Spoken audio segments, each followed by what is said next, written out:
All right. Hello, everybody. Welcome to this hitherto yet unnamed publication, podcast, video, who knows. We are so stoked today to have Rach McBride here chatting with us, Coffee with Rach.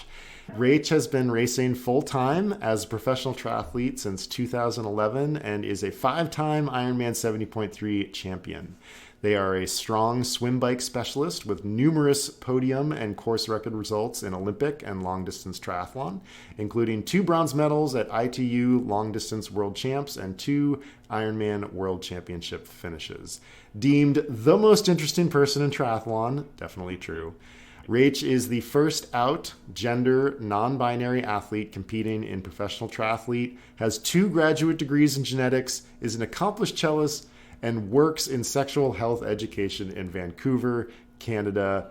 Rach McBride, welcome to the show. Thanks for having me.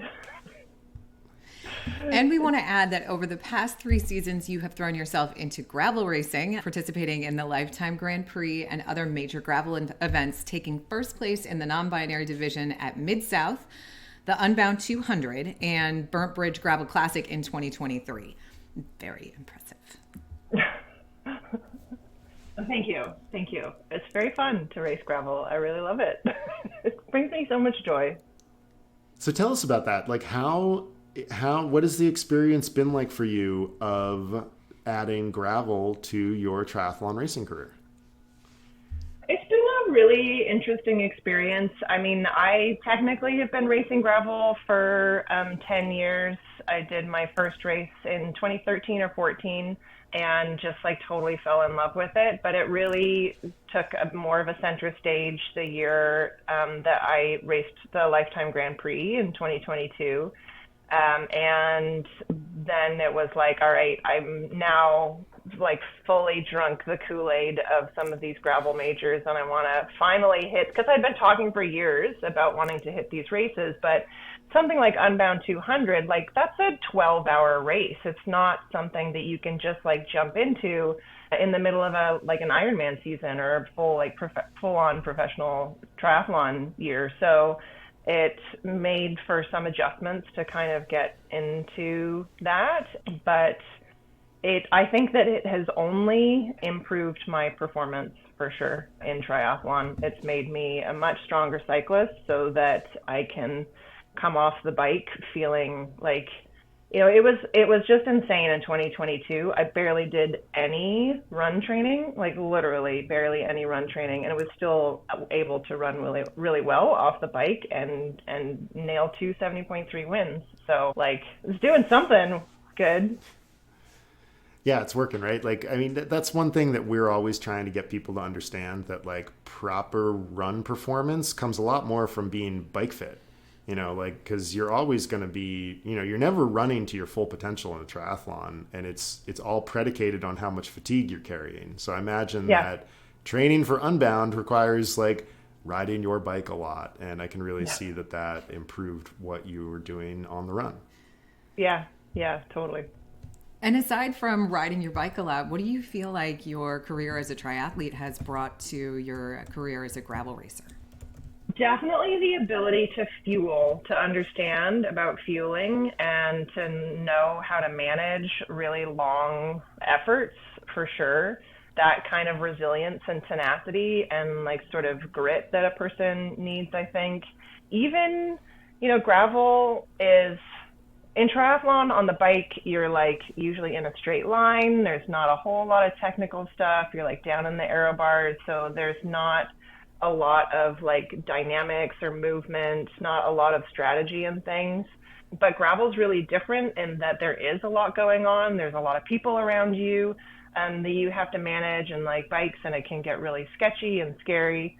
And it's more about like becoming comfortable in the discomfort in a way, in terms of like those dynamics, I think, in riding in packs.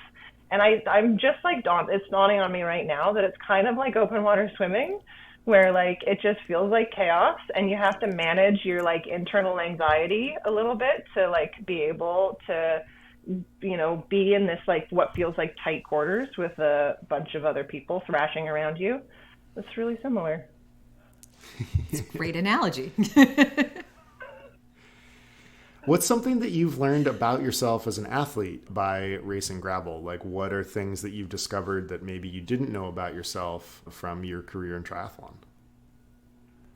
Well, I think the biggest thing has really been that first race where I was able to compete in a non-binary category, and to feel really validated and like seen as my gender identity and as a gender non-conforming athlete, and to have that sense of community within that. Like now it is such a juxtaposition going to like triathlon races versus gravel. It's like as soon as I land in like the gravel world, it feels like family.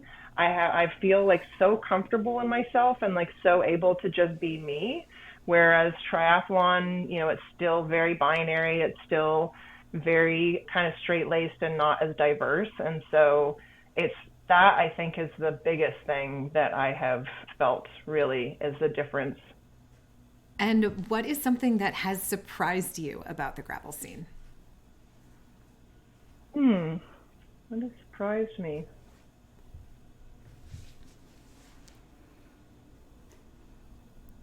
I mean, it may be just that. I didn't realize, I think how much of a weight it has felt in triathlon to try and exist as who I am.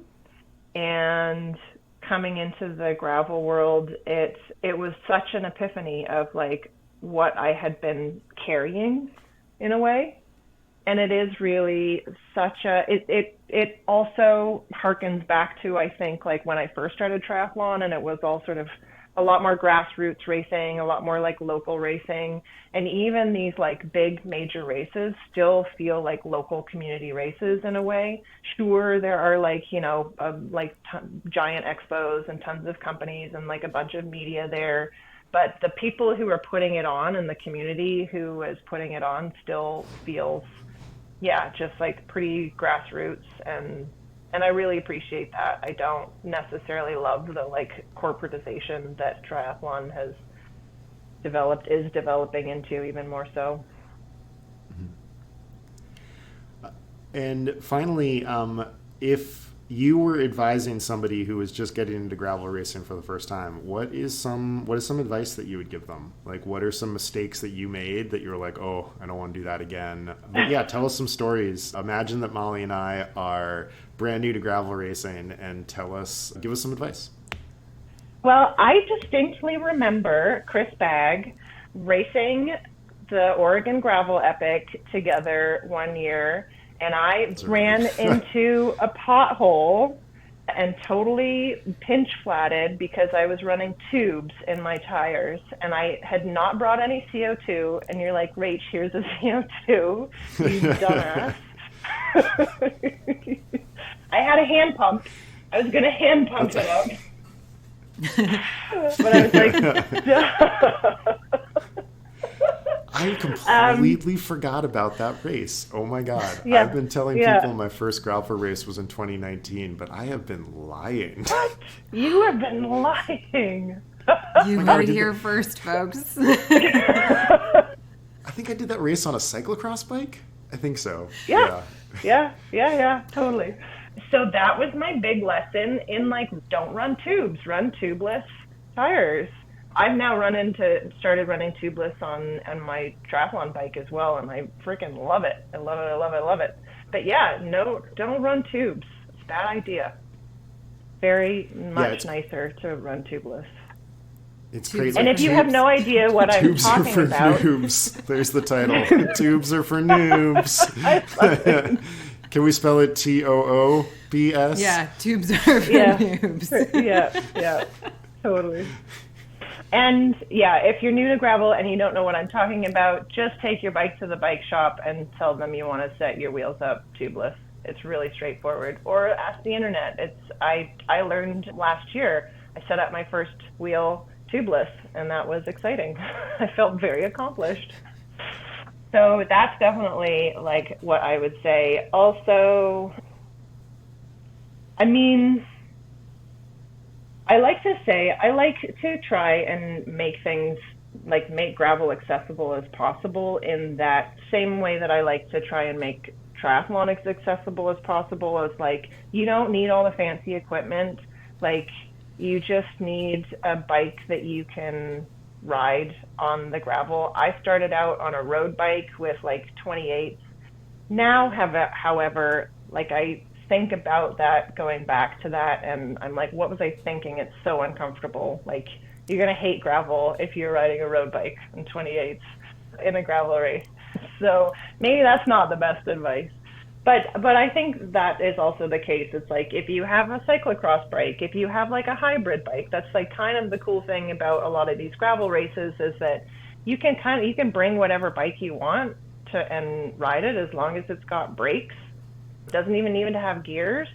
Like, you don't need any of the fancy equipment. And the other thing that I would say is, I mean, everything's better with friends. It's also safer to be out on gravel roads with friends. And so just like there's definitely, folks in those areas that are riding gravel. It's the new biggest thing, and the community is usually quite welcoming. And so finding folks, at least asking like, hey, where can I ride gravel in my neighborhood or in my town or area? Awesome. Well, what is up next for you? Where are you next competing, on the gravel or on the, I don't know, water and pavement? Is a triathlon like conducted in? Like, is it in the air? I am for sure racing Mid-South the second week of March, and I'm just about to head down to the U.S. to go train in Utah for the month in Hurricane, and then head to Mid-South. I may be making an appearance at Rock Cobbler in California on the way down, but we'll see. There's a bit of a question mark on that right now. I've heard such good things about that race. I've always really? wanted to do that one. Oh, yeah. I've heard that's a good classic. Yeah, amazing. It looks awesome. Nice. Awesome. Well, thank you for joining us again. Who knows what this is called, but we'll call it something. We'll call it Tubes for Noobs. And I think that'll do it. But yeah, thank you so much for joining us, and we're very grateful. It's great to be here. Thanks for having me. It's always great to see you. Yay.